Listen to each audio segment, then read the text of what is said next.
संतान की कुशलता और उत्पत्ति के लिए इस व्रत का काफ़ी महत्व होता है। इसे मुक्ति भरण संतान सप्तमी भी कहते हैं। यह व्रत संतान के समस्त दुखों परेशानी के निवारण के उद्देश्य से किया जाता है। संतान की सुरक्षा का भाव लिए स्त्रियों इस व्रत को पूरी विधि के साथ करती है। यह व्रत पुरुष अर्थात माता पिता दोनों मिलकर संतान के सुख के लिए रखती है। संतान सप्तमी कब और क्यों मनाई जाती है? संतान सप्तमी व्रत भाद्रपद मास के शुक्ल पक्ष की सप्तमी तिथि के दिन किया जाता है। यह व्रत मुख्य रूप से विवाहित स्त्रियों द्वारा ही किया जाता है। दोबरी साथे संतान सप्तमी व्रत करने से संतान प्राप्ति, संतान सुख और संतान की रक्षा के लिए किया जाता है। इस व्रत के दौरान शिव और गौरी की पूजा आराधना की जाती है। संतान सप्तमी को दोबरी सते के नाम से भी जाना जाता है। इसे भाद्रपद माह की शुक्ला सप्तमी को मनाया जाता है। कहा जाता है कि संतान सप्तमी के दिन व्रत रखने से जिन महिलाओं को संतान नहीं है उन्हें भगवान शंकर और माता पार्वती के आशीर्वाद से गणेश जैसी तेजस्वी संतान की प्राप्ति होती है। पूजा में लकड़ी की चौकी पर चित्रा के अनुसार कुछ बच्चों की मूर्तियाँ, मटके और औरत का चित्रा मिट्टी से बना ले। जल, दूध, चावल, रोली, आटा की चीनी मिलाकर लोई बनाकर उनको पूजे और भीगा हुआ बाजरा चढ़ाकर दक्षिणा चढ़ावे। चरण स्पर्श करके दे। ब्राह्मणों को मिष्टान और दान दक्षिणा से संतोष करे। इस दिन से एक दिन पूर्व सायंकाल की बेला में बनाया भोजन भोग लगाकर वही ग्रहण करे। यदि इसी वर्ष किसी बालक का विवाह संस्कार संपन्न हुआ हो तो वो इस सप्तमी को उद्यापन करे। उद्यापन में मीठे बाजरे की पूरी एक थाली में लेकर और रुपया और साड़ी रख कर हाथ फेर कर सासू जी को या ससुर जी के अनुपस्थित में ब्राह्मणों को पाँव लाग कर उन्हें दे और दोबारा पूजा प्रात काल ही करे। अब दोबरी सप्तमी संतान सप्तमी की कथा। एक साहूकार था, उसके 7 बेटे थे। बेटों के विवाह के फेरे के पूरे होने से पहले ही बेटा मर जाता है। इस प्रकार 6 बेटे मर गया। डरते डरते 7वें बेटे का विवाह पंडा सब बहनों बेटियों को बुलाया। सबसे बड़ी बहुओं पीहर आते समय मार्ग में एक कुम्हार के यहाँ रुकी। उसका मन बुझा हुआ था, कोई खुशी नहीं थी। कुम्हार ढकनी गढ़ रहा था। बुआ ने पूछा, तू क्या कर रहा है? वो बोला कि गांव के साहूकार के बेटे का बियाह है, उसके लिए ढकनी गढ़ रहा हूँ, पर उसका बेटा मर जाएगा। बुआ ने पूछा कि बेटा नहीं मरे, इसका कोई उपाय नहीं है। कुम्हार ने बताया कि यदि बिंद की कोई बुआ दुबरी सात का व्रत करे, ठंडा खाए, कांटा फंसे, बिंद के सारे नेग उल्टे कर गलिया देती रहे, फिर के समय कांचा दूध और तंत का फंदा लेकर बैठ जाए, अंधे पैर होने के बाद एक सांप बिंद को डांसने आएगा, तब उसके सामने कच्चे दूध का करवा रख दे। जब सांप दूध पीने लगे तो उसे दंत के फंदे में फंसा ले। जब संपीड़नी उसे छुड़ाने के लिए आए तब बुआ उससे वचन ले ले कि तू मेरे सब भतीजों को जिंदा करे, उनको बहुओं दे दे, तो ही मैं तेरे पति सांप को छोड़ूंगी। सारी बात सुनकर बुआ वहाँ से रवाना होकर पीहर में अपने घर में गलिया देती हुई घुसी। सब उसके इस व्यवहार से अचंभित रह गया, पर कोई कुछ नहीं बोला। आखिर बुआ जो ठहरी सारे नेग उल्टे करती गई। घर की अनाए औरतों कुछ बोलती तो भी ध्यान नहीं देती। जिद करके बारात भी पिछले दरवाजे से निकलवा दिया। उसी समय सामने का द्वार टूट कर गिर गया। सब उसकी प्रशंसा करने लगे। अब जो जैसा वो कर रही थी वैसा ही सब मान रहे थे। फिर जिद करके बारात में शामिल हो गई। साहूकार फिर भी नाराज ही था। उसने कहा यह जाएगी तो मैं जाऊंगा, वैसे भी मैं जाता हूँ तो मेरा बेटा मर जाता है। वो नहीं गया।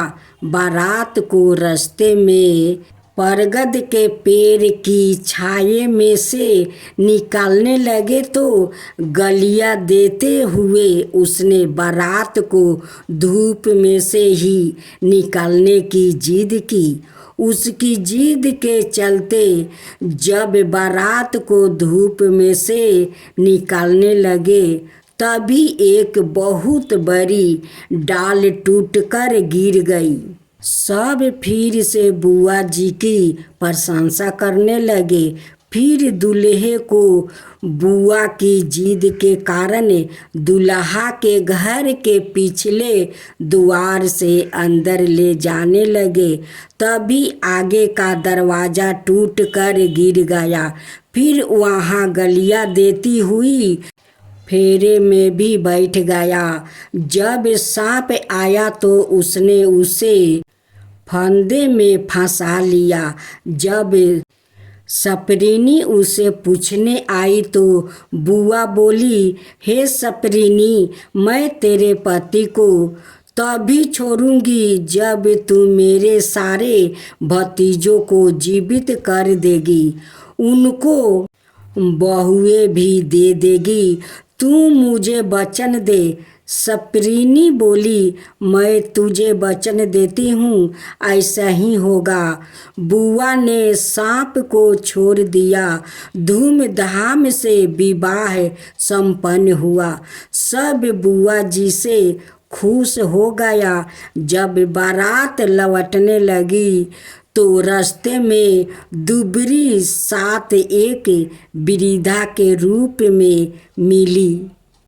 उसने भी दुबरी सात की पूजा और व्रत करने के लिए कहा। बुआ ने कहा, मैं दुबरी सात की पूजा करना चाहती हूँ, व्रत करूँगी, पर कैसे? कराऊं समझ में नहीं आ रहा है। वृद्धा मुस्कुराती हुई वहाँ से चली गई। उसके जाने के बाद पूजा के बारे में सोचती हुई जब बुआ गाड़ी में से उतरी तो देखा कि वहाँ दुबरी सात का पटिया मंडल हुआ रखा था। पूजन सामग्री भी रखी हुई थी। ताजा दूब भी उगी हुई थी। पूजा करने की विधि तो पता ही था। उसने पूरे मनोयोग और श्रद्धा के साथ पूजा की। बयाना निकाला, कांटा फंसाया और कथा कही। बारात गांव में पहुंची। जब साहूकार ने सातों बेटों को जीवित देखा तो उसे बहुत ही आश्चर्य हुआ। सारे बेटे साहूकार के पैरों पड़ने लगे तो साहूकार बोला, बेटा आज अगर तुम पुण्य जिंदा हो तो अपनी बुआ के कारण यह है। जीवन तुम्हारी बुआ का दिया है, इसलिए सब इनके पैर पड़ो। बाद में साहूकार ने सारे गांव में ढिंढोरा पिटवा दिया कि अपने बच्चों की जीवन की रक्षा के लिए हर कोई दुबरी सात का पटिया मंडेगा, व्रत करेगा, पूजा करेगा, बयाना निकालेगा, कांटा फंसाएगा और कहानी सुनेगा।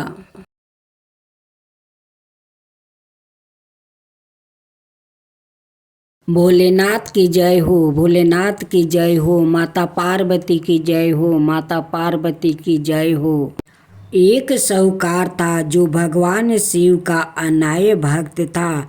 उसके पास धन आए किसी भी चीज की कमी नहीं थी, लेकिन उसकी कोई संतान नहीं थी और वो इसी कामना को लेकर रोज शिव जी के मंदिर जाकर दीपक जलाता था। उसके इस भक्ति भाव को देखकर एक दिन माता पार्वती ने शिव जी से कहा कि प्रभु, यह साहूकार आपका अनय भक्त है, इसको किसी बात का कष्ट है तो आपको उसे अवश्य दूर करना चाहिए। शिव जी बोले कि हे पार्वती, इस साहूकार के पास पुत्र नहीं है, यह इसी से दुखी रहता है। माता पार्वती कहती है कि हे ईश्वर, कृपा करके इसे पुत्र का वरदान दे दीजिए। तब भोलेनाथ ने कहा कि हे पार्वती, साहूकार के भाग्य में पुत्र का योग नहीं है।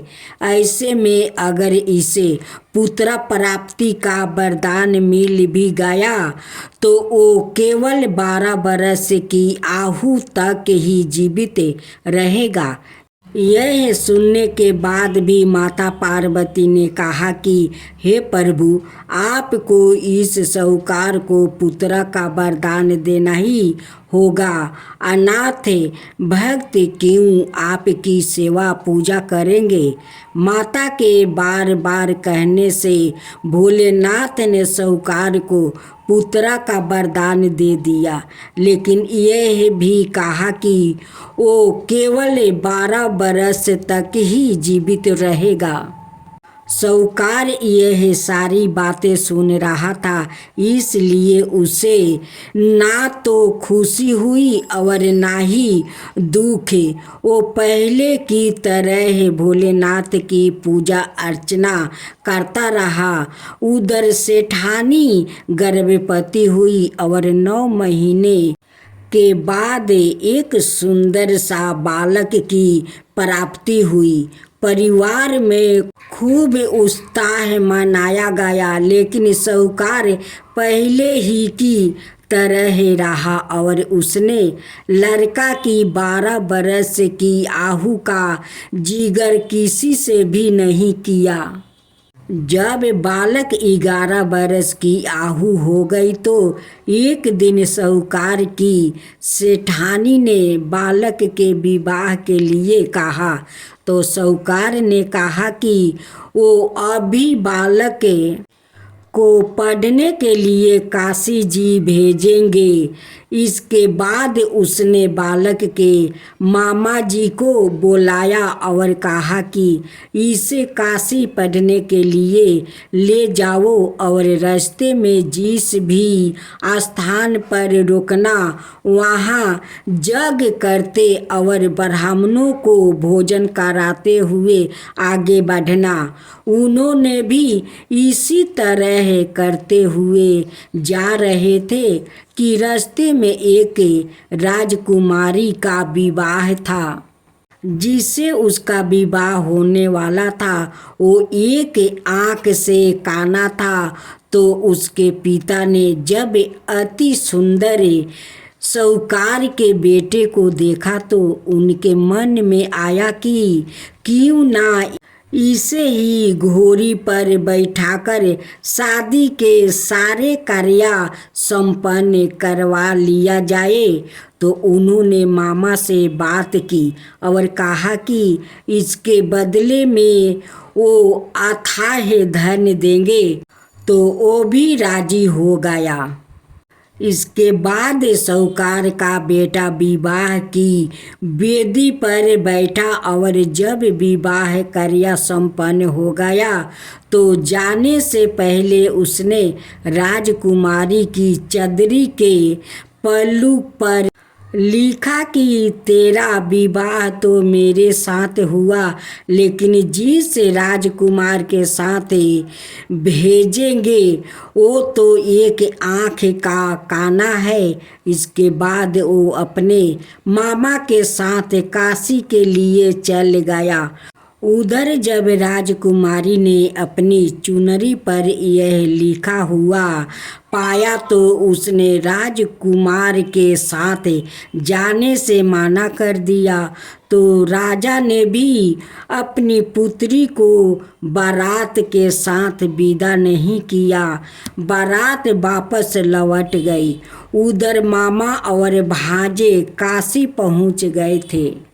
एक दिन जब मामा ने जग रचा रखा था और भांजा बहुत देर तक बाहर नहीं आए तो मामा ने अंदर जाकर देखा तो भांजे का प्राण निकल चुके थे।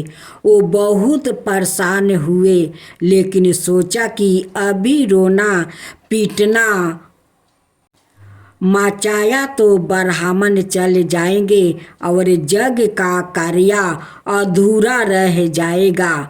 जब यज्ञ संपन्न हुआ तो मामा ने रोना पीटना शुरू किया। उसी समय शिव पार्वती उधर से जा रहे थे तो माता पार्वती ने शिव जी से पूछा, हे प्रभु, ये कौन रो रहा है? तभी उन्हें पता चलता है कि यह तो भोलेनाथ के आशीर्वाद से जन्म हुआ साहूकार का पुत्र है। तब माता पार्वती कहती है कि हे स्वामी, इसे जीवित कर दीजिए। अनाथ रोते रोते इसके माता पिता के प्राण निकल जाएंगे। तब भोलेनाथ ने कहा कि हे पार्वती, इसकी आयु इतना ही थी सो वो भोग चुका है, लेकिन माँ के बार बार आग्रह करने पर भोलेनाथ ने जीवित कर दिया। लड़का ओम नमः शिवाय करते हुए उठा और मामा भांजे दोनों के ईश्वर को धन्यवाद दिया और अपनी नगरी की ओर लौटा। रास्ते में वही नगर पारा और राजकुमारी ने उन्हें पहचान लिया। तब राजा ने राजकुमारी को साहूकार के बेटे के साथ बहुत सारे धन धनाये के साथ विदा किया। उधर साहूकार और उसकी पत्नी छत पर बैठे थे। उन्होंने यह प्राण कर रखा था कि यदि उनका पुत्र सकुशल ना लौटा तो वो छत से कूद कर अपना प्राण त्याग देंगे। तभी लड़के के मामा ने आकर साहूकार के बेटे और बहू के आने का समाचार सुनाया, लेकिन वो नहीं माने तो मामा ने शपथ पूर्वक कहा। तब तो दोनों को विश्वास हो गया और दोनों ने अपने बेटे बहू का स्वागत किया। उसी रात साहूकार को सपने में शिव जी ने दर्शन दिया और कहा कि तुम्हारे पूजन से मैं प्रसन्न हुआ। इसी प्रकार जो भी व्याकृत इस कथा को पढ़ेगा या सुनेगा उसके समस्त दुखों दूर हो जाएगा और मन बचित सभी कामनाओं की पूर्ति होगी। जय शिवा ओमकारा प्रभु हरे शिवा ओमकारा ब्रह्मा विष्णु सदा शिव अर्धंगिनी धारा। ओम जय शिवा ओमकारा एकानन चतुरानन पंचानन राजे शिव पंचानन राजे हंसासन गरुड़ासन विषवाहन साजे। ओम जय शिवा ओमकारा दो भुज चार चतुर भुज दस भुज अति सोहे तीनों रूप निरखता त्रिभुवन जन मोहे। ओम जय शिवा ओमकारा अक्षर माला बने माला मंगी माला तारी चंदन मृग मद सोहे बोले सुभिकारी। ओम जय शिवा ओमकारा श्वेतांबर पीतांबर गंबरे अंगे सनिकादिके बरे मादिकी भूतादिकी संगे। ओम जय शिवा ओमकारा करिके मध्यम कमंडल चक्र त्रिशूल धरता जग करता जग भरता जग पालन करता। ओम जय शिवा ओमकारा ब्रह्मा विष्णु सदा शिव जानते अविवेका प्राण बचर के मध्यम यह तीनों एका। ओम जय शिवा ओमकारा तीर गुण शिव जी के आरती जो कोई नर गावे शिवा जो कोई नर गावे। कहत शिवानंद स्वामी मन भजत शिवानंद स्वामी मन बाचित फल पावे। ओम जय शिवा ओमकारा जय शिवा ओमकारा